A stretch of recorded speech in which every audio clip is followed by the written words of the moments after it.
Okay, this video is about how you can configure IDE and EIDE storage devices. And in this part, I'm going to be dealing with optical IDE drives and zip IDE drives. So optical drives are usually 5 1/4 inch in size, and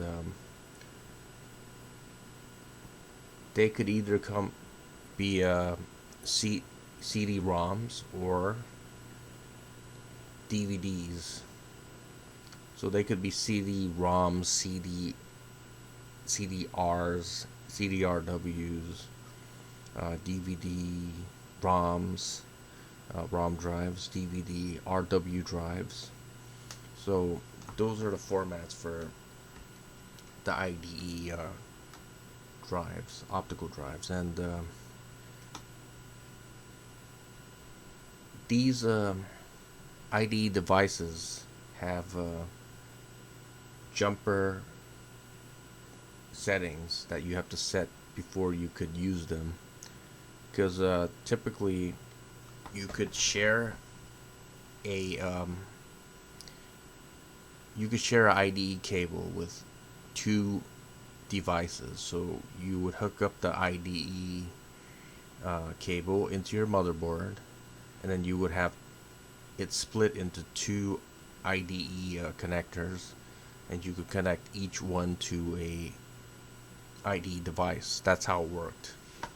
So typically a motherboard would come with two IDE connectors, a floppy drive connector,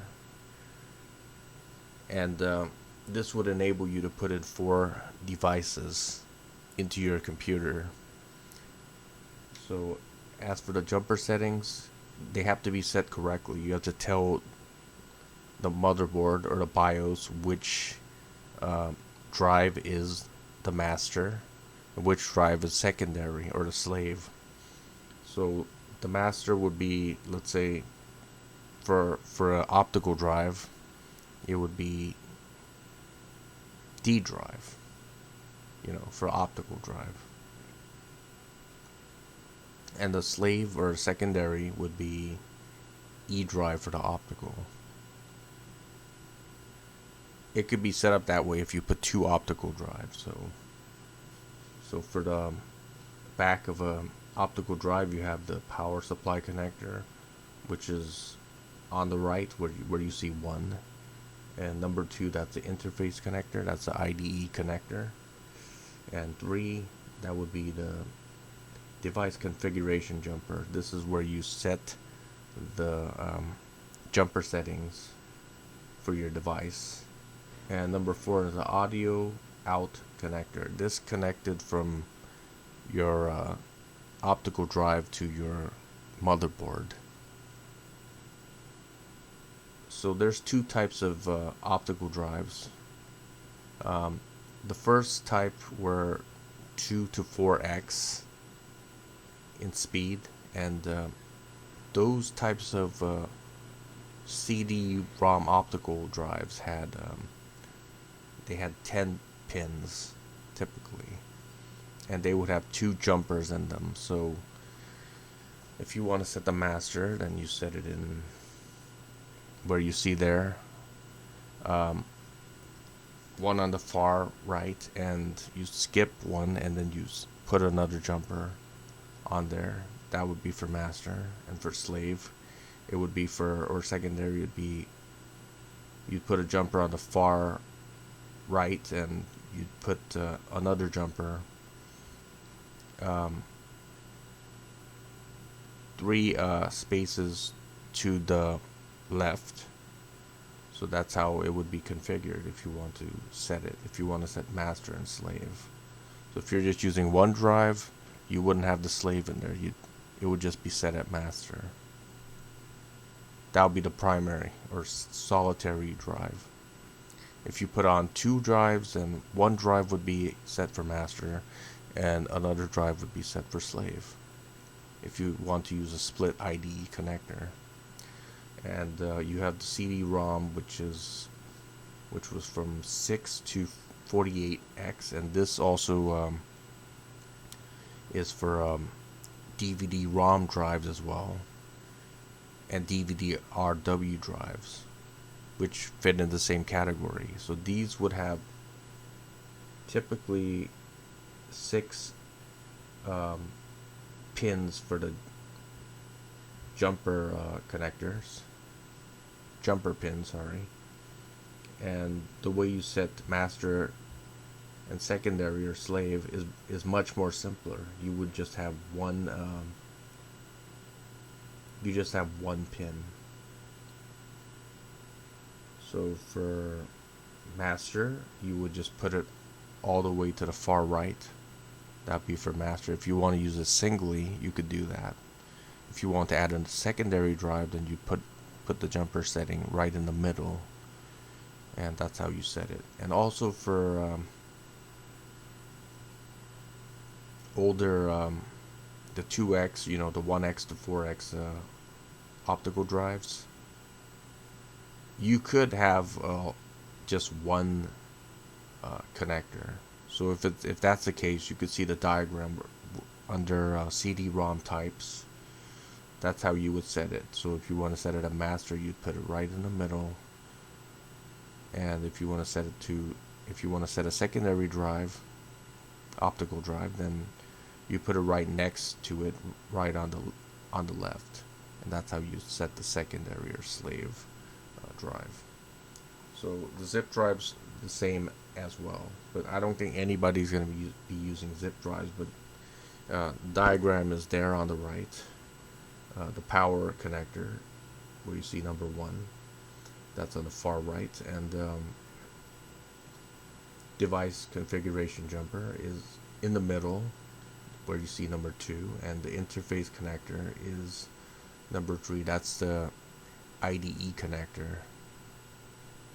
So the difference between the zip drive and the floppy drive is the floppy drive uses its own connector. It doesn't use the 40-pin IDE connector, and the zip drive does use a 40-pin IDE connector, which it uses the same connector as your optical drive and your hard drive. So that's the difference. So there are 2 types of these types of devices. Some of them have more than one jumper, which is with the one you see on the top has you could use multiple jumpers. So the way you set that is where you see the diagram. Master is you need to have 2 jumpers filling the first and the second slots, and the slave or secondary is the first slot is filled, and then the next slot is like perpendicular.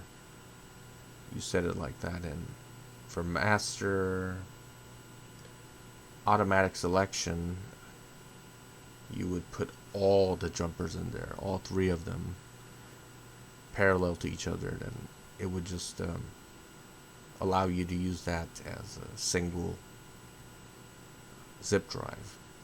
So there's another type of zip drive which comes with just 1 jumper, and this one is fairly simple. So if you want to set it to master, set it to the far right. Slave, you just put the jumper in the middle. Cable select is the same as master automatic selection on the multiple jumper zip drive. It'd be the same thing, except you just put it all the way to the left, and then if you want to use a single drive. So that's, and you could see the picture on the bottom where it's this 3.5-inch zip drive. The zip drive kind of looked like a floppy drive, but it was, these discs were a little bit longer and bigger, and it enabled you to store anywhere from like 100 to 150 megabytes of data. But this type of drive was slow. It wasn't as fast as a hard drive in terms of transfer speed, but it was a lot. It was faster than a floppy drive. and it was much larger than a floppy drive. A floppy drive could typically hold anywhere from 1.44 megabytes to 2.88 megabytes of storage space, and the iOmega zip drive could hold anywhere from 100 to 150. I think some of them were even larger. I'm not really sure. Let me check. Zip drives. Zip drive disks.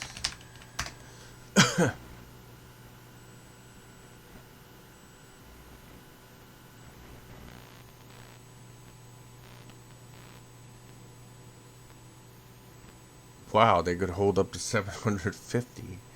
So it's 100 megabytes, 250 megabytes, and 750 megabytes. Wow, that's a lot of damn space. But these zip drives were more expensive than floppy drives, of course. But the only drawback was the speed. So 100 megabyte zip drive, zip disk would cost like $200. And I don't know about the 750. I'm sure they would cost a lot more. The transfer speeds were not that good. Let me check what the transfer speed for the zip drive were.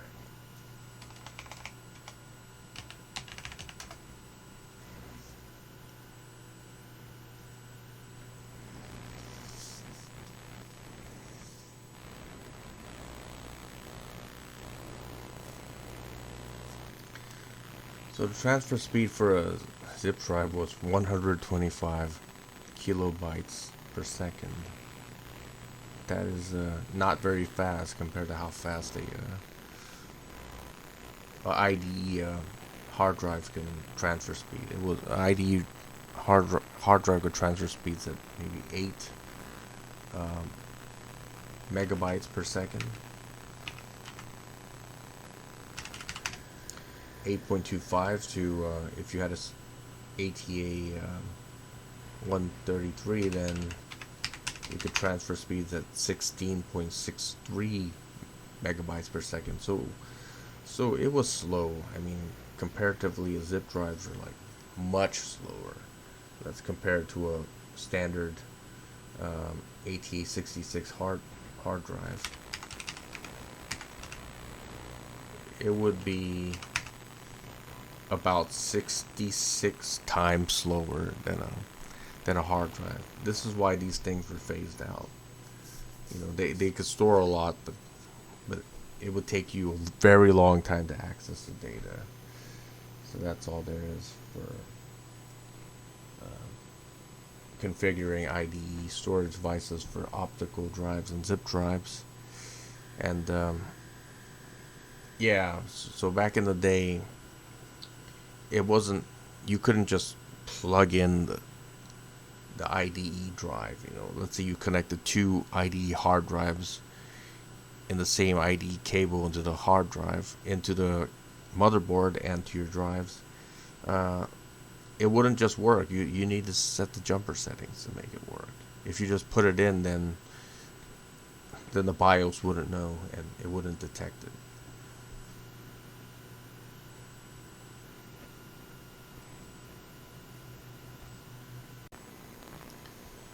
Okay, as for configuring IDE and EIDE hard drives, the jumper settings are a little different compared to optical drives, in that IDE jumper interfaces usually had about 10 pins in them, and there were 6-pin drives as well, as you can see on the left, and you would configure it with 2 pins for the 6-pin drives. If you had you would have 2 jumpers. So for setting it for single means that it's just being used as a solo drive. You're not connecting another storage device to it. That's all it means. So you would put 2 jumpers from the right to the left, and that's how you would set it as a single drive for a 6-pin. But there really aren't that many 6-pin hard drives. These are very old hard drives, you know. And for a 5-pin, if you want to set it to single, you could just, if you have the 2-pin variety, 2 jumper variety, then you would set the two jumpers in that configuration which you see in the diagram. And dual is you would put it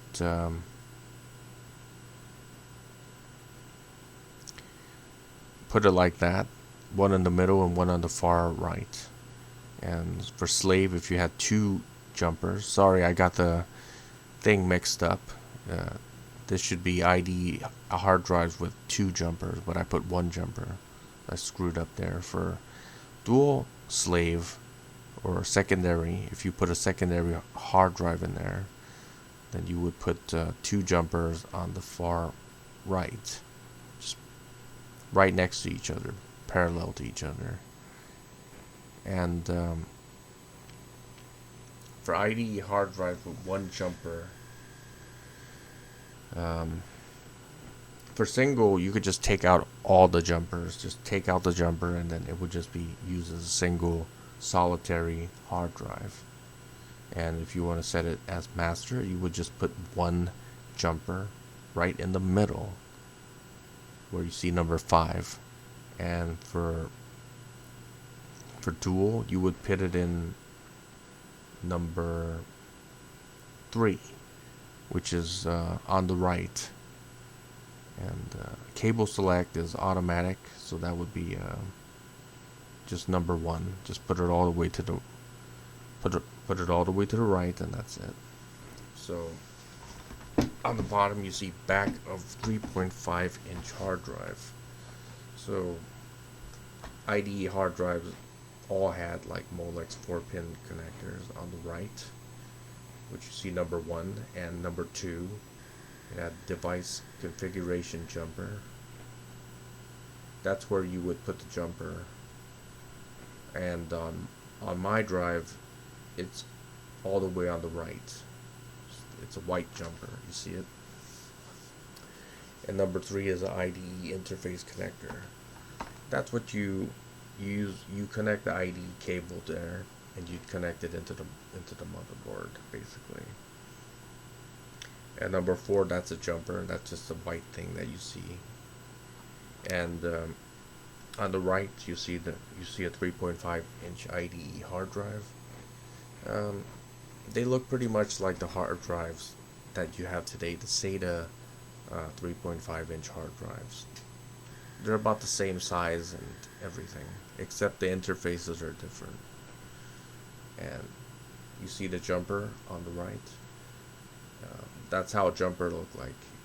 You just put it into the 2 pins. You just push it in, and that's how you use it. It's very simple. And then you just pull it out with you see the little cuts on the top of it. You put your fingernails in there and pull it out. That's how you get it out, or you use some kind of tweezer to pull it out. There was a tool that you could use to pull out jumpers.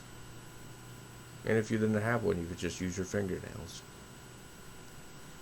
And on the bottom of that, you see a IDE cable.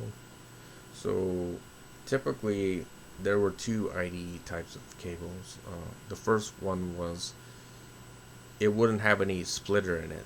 So it'd just be the cable that goes into the motherboard and 1 cable that goes into the IDE device. But typically you had IDE connectors which would connect to the motherboard, and it would be split. You could connect 2 IDE devices to them. And this is why you had to use jumpers, because unlike a SATA port, which is just uses a single cable, to connect from your device to your motherboard. IDE connectors were split. So when we had IDE storage devices from optical drive to hard drives, the IDE connector on the motherboard allowed you to connect two devices. The IDE or EIDE cable were usually split, so you could connect two IDE devices. This is why you needed to set the jumper in the correct pins. SATA-based storage devices, whether they be optical, hard drives, or SSDs, don't have jumper settings because each SATA device has its own port on the motherboard. It isn't shared with a single cable like IDE devices are. You need to know but that when you are connecting IDE devices on a retro computer motherboard. Yeah, this is important if you're using IDE hard drives or optical drives. You need to set the master slave secondary correctly, or it's not gonna, or your BIOS isn't gonna detect your drive. You had to do this manually, and before they had before this, when you want to configure motherboards, like if you want to configure motherboard on a old computer like a 386 or a 286 or something like that, everything was done with jumpers, so you really had to know what you're doing, and now we don't even have to use jumpers on storage devices. It's just it's just automatic. You just plug it in and that's it.